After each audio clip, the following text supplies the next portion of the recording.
আসসালামু আলাইকুম। স্টাডেনু চ্যানেলে আপনাদেরকে স্বাগতম।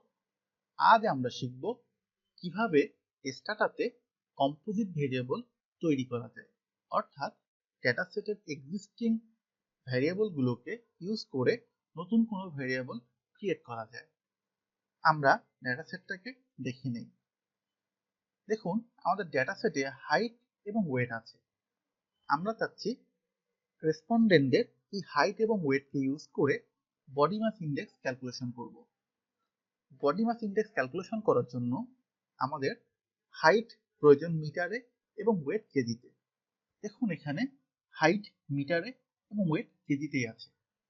এখন যদি আমরা বডি মাস ইন্ডেক্স ক্যালকুলেশন করতে চাই, তাহলে যে কমান্ড ইউজ করতে হবে, জেন অর্থাৎ generate body mass index equal to, আমাদের সূত্র অনুযায়ী আমরা জানি weight divided by height square.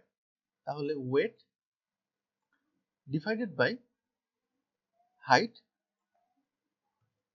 Square দিয়ে যদি আমরা ইন্টার দিয়ে দেই, তাহলে আমাদের বডি মাস ইন্ডেক্স ক্যালকুলেশন হয়ে গেছে। আমরা ডেটা সেটটাকে একটু দেখে নিই। দেখুন, আমাদের বডি মাস ইন্ডেক্স ক্যালকুলেশন হয়ে গেছে। এভাবে আমরা আমাদের প্রয়োজন অনুসারে যে কোনো ভ্যারিয়েবল ক্রিয়েট করতে পারি। ধন্যবাদ সবাইকে।